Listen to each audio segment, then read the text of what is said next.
Hi, I'm Joni Eareckson-Tada of the Joni and Friends International Disability Center, and I am so happy to bring greetings on this special occasion.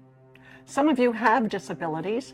Some of you are family members of children who have disabilities. Some of you are staff and volunteers, and others are distinguished officials from the community. And so, I bring greetings to you all, the supporters, the staff, and volunteers on the Hope Again initiative.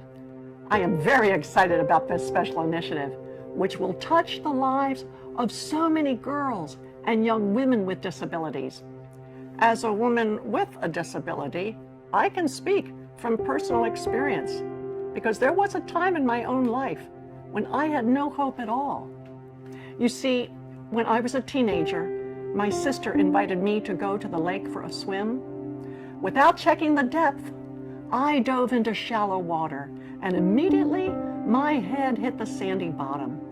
It snapped my head back, severing my spinal cord, and suddenly I was lying face down in the water, holding my breath and desperately hoping that my sister would notice that I was in trouble, that I had not yet surfaced from my dive. Thankfully, just then, a crab bit her toe, and she quickly turned around in the water to call to me, "Joni, watch out for crabs."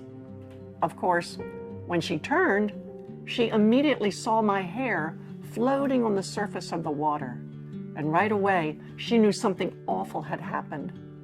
Without hesitating, she swam fast toward me and pulled me up out of the water just as I began to drown. Oh, I was so happy to breathe air. Yet, in the next instant, I was horrified because I saw my arm slung over my sister's shoulder, and yet I couldn't feel it. I knew right then something awful had happened. They rushed me to a hospital where doctors told me that I had broken my neck and that I would never walk again or have use of my hands. I plummeted into hopelessness. I thought my life was over. I was so depressed that I would be disabled the rest of my life. You know, hope is a powerful thing, and in our crazy world that is so broken, people need hope as never before.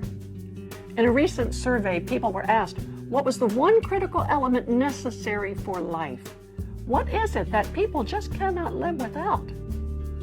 Almost everyone on the survey said, hope. People want hope. They are desperate for hope. But what is hope?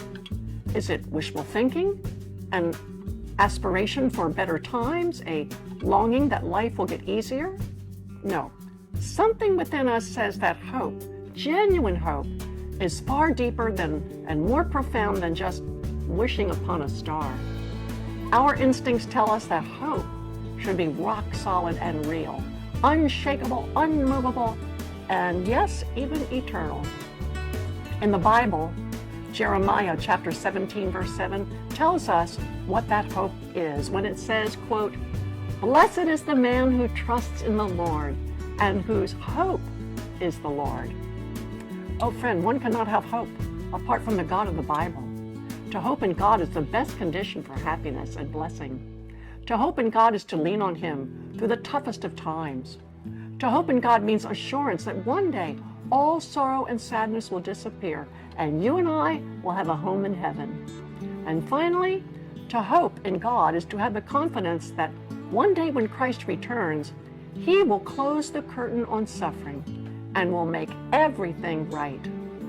Can you imagine how this Christian hope bolsters the spirits of someone like me with a disability? These hopeful words are so encouraging to young girls with disabilities who sometimes feel as though they are drowning in discouragement.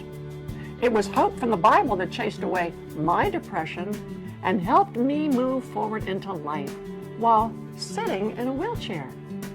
And it is hope that the FAECARE Foundation is giving other young girls with disabilities. They call it the Hope Again initiative, and the goal is to foster self-esteem, social inclusion, and community involvement for girls with disabilities. When a young woman learns a skill and develops a trade, she can in turn pass on the hope to other girls. And so, I applaud FAECARE Foundation for making it their goal to improve the well-being of girls like me. And may I say a word to you who are watching? Perhaps you are a young girl with a disability, and you feel anxious about your future, much like I did when I was first injured. Well, please know that the Bible calls Jesus the blessed hope. And you will never go wrong. You will always stay on the right path when you put your hope and trust in Jesus. Move forward into life, learning all you can through the Hope Again initiative. I want to thank Mr. Andrew Essian, the Executive Director of the FAECARE Foundation, and of course the board, staff, and volunteers who make this program possible. God bless you, and thanks for listening.